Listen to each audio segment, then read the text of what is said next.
My name is Hale, and I never thought I would become capable of the kind of revenge that still keeps me awake at night, heart pounding with a vicious mix of guilt and pride. Yet here I am, confessing everything. It all began with a Christmas invitation, or rather, the lack of one. My family has always been the sort of Norman Rockwell wannabes who polish their egos to a shine and hide rot beneath glittering ornaments.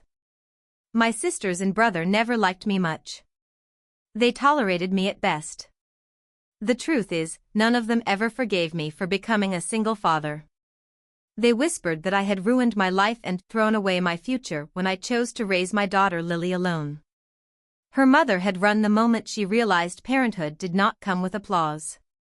To my family, Lily was a reminder of everything they believed was wrong with me. To me, she was everything worth living for. That December, when the air smelled like frost and chimney smoke, I received a text from my mother. "Christmas dinner will be at your sister Catherine's again this year. Big turnout. Tradition is important." There was no mention of Lily. So I asked. My thumbs hovered with dread as I typed. "Just confirming Lily is invited." The response came almost instantly. "We feel it may be best if she sits this year out. With everything going on, she might be a distraction. She's a bit spirited. You understand?" Spirited. That word burned me alive. They said it like she was a defective appliance, not a living, breathing 10-year-old girl with hazel eyes and a laugh bright enough to melt ice. I read the message 3 times, hoping my eyes deceived me. My phone dinged again. "Maybe you can celebrate with her afterward. We want a peaceful evening." A peaceful evening. Without my daughter. Without my heart. I stared around our tiny living room.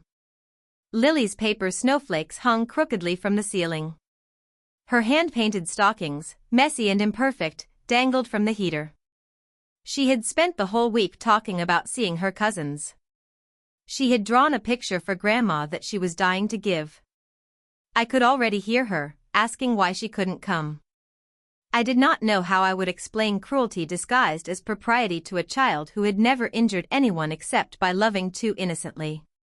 So I lied. I told Lily that Daddy had to work on Christmas night, that I would join the family dinner alone, but afterward we would have our own special celebration. She nodded quietly, trying to be brave, but her eyes shimmered with disappointment she tried to hide. She asked if she could stay at the house next door, where our neighbors kept a spare key and sometimes let her read on their couch. I told her she could.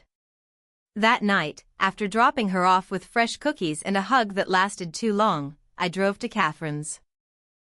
As I stepped into their immaculate home, lights twinkling against polished marble floors, the air thick with expensive food and false warmth, no one asked where Lily was. Not even once. They smiled like they had won something. My mother hugged me stiffly, perfumed and cold. My brother clapped my back with performative enthusiasm. My nieces and nephews ran around blowing whistles and screaming, "It's Christmas." So, spirited children were welcome, just not mine. They toasted to family, love, unity. I sat silently, tasting bile with every bite of honey-glazed ham. Halfway through dinner, I slipped outside to the porch, my chest tight. Snow fell in thick flakes under the porch light. I called the neighbors to check on Lily. No answer. I tried again. Nothing. A prickling dread crawled up my spine as I drove faster than the speed limit back to our street, tires skidding around corners, windshield wipers beating frantic time. My heart hammered as I pulled into the driveway. The neighbor's house was dark. No lights, no movement.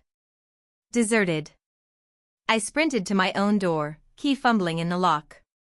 Inside, the air was freezing cold, still and silent. Too silent. "Lily?" I called, panic already clawing at my throat. My voice echoed against emptiness. I flipped on the light. My daughter sat curled on the couch under a blanket, shivering. Alone. A half-finished cookie on the plate beside her. She looked up with puffy eyes. "Daddy?" Where did everyone go? I waited. I tried calling Grandma, but she didn't answer. The neighbors had left town at the last minute and forgotten to tell me. Lily had been all alone for hours while my family feasted. I knelt in front of her and pulled her against me, wishing I could erase the tears dried on her cheeks. She listened to my heartbeat as though she needed proof that love still existed. "It's okay," she whispered when she sensed my rage. "I know you would have brought me if you could." Her innocence cracked something vital inside me. I promised myself then, they would feel what she felt. Isolation. Rejection. The sting of being unwanted. No one abandons my daughter without consequence. The next day, I returned to Catherine's with a forced smile and thanked them for dinner. I pretended everything was fine. I played the dutiful son and brother while carefully laying the groundwork for my masterpiece of revenge. Over the next 11 months, I worked quietly. My family owned a successful real estate business passed down across generations. Despite their disdain for me, I still owned a stake. They rarely paid attention to details, drunk on their own comfort. They trusted me with paperwork, accounts, compliance audits. They assumed I was too meek to challenge them. They were wrong. With meticulous precision, I gathered every piece of evidence of their tax evasion, their fraudulent write-offs, their illegal tenant harassment practices. I built a case stronger than any sentiment. Signed lies.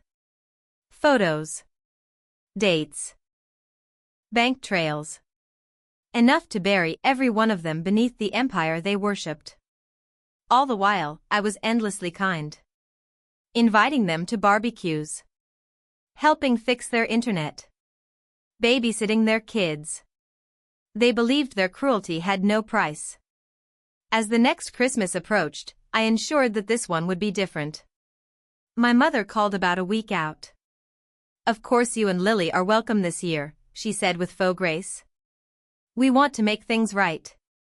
I pictured her sipping wine, already proud of her moral magnanimity. "We will be there," I replied, smiling though she could not see it. On Christmas Eve morning, before presenting myself at the family estate, I made a singular stop. The IRS office downtown. My briefcase thudded heavy onto the investigator's desk. "Merry Christmas," I said. By nightfall, the storm began. Agents arrived at my sister's home in the middle of dinner. Flashing lights through frosted windows. The pounding knock that silences laughter in a breath. My family watched as their world collapsed. Freezers opened. Files seized. Handcuffs clicked. They looked around wildly for someone to blame. Their gazes eventually landed on me and Lily standing in the doorway. Catherine's voice cracked into a horrified whisper. "What did you do?" I stepped forward, keeping Lily behind me, shielded. "You left my daughter alone in a cold, empty house on Christmas because she was spirited. You thought she did not belong with you. Now you do not belong with her." My mother's face drained of all color as metal locked around her wrists. "You ruined us," she hissed. "No," I said, keeping my voice quiet. "You did." Lily slipped her hand into mine. She was trembling, overwhelmed, but she also watched with a strange solemnity. She understood that this was not anger. This was reclamation. As agents led my family toward their cars, sirens bathing their perfect lawn in blue and red, the snow began to fall again. Thick flakes drifted around Lily like a gentle crown. My brother spat at my feet. "You'll pay for this." I leaned down, eyes level with his. "I already have," I said. "Now it is your turn." Their business was dismantled. Their money bled away through legal fees, asset seizures, penalties. They learned what it felt like to be left behind, unwanted, cast into the cold. Lily and I celebrated Christmas morning with cocoa, pancakes, and a fort of blankets that reached the ceiling. She giggled again. Her laughter warmed every wound inside me. Later that day, I found her sitting by the window, staring at the falling snow. Her voice was soft when she spoke. "Daddy?" Will Grandma and everyone else be okay? I knelt beside her, brushing her hair behind her ear. They will learn, I said. They will grow. Sometimes people only understand love when they lose it. She nodded, leaning her head against my shoulder. A silence full of peace settled over us, the kind that comes only after surviving a storm. The world outside glowed pale and calm. I kissed the top of her head. No one will ever make you feel unwanted again, I promised. Justice had been served cold. Exactly like that empty house where my daughter once sat alone, waiting for someone to choose her. I had chosen her. Always her. If this story shook you, if it made your heart pound or your fists clench, do not leave without showing your support. Like the video so others hear it too. Share it with someone who knows the pain of being pushed aside. Subscribe for more real stories of justice finally delivered. Your support makes every voice like mine louder.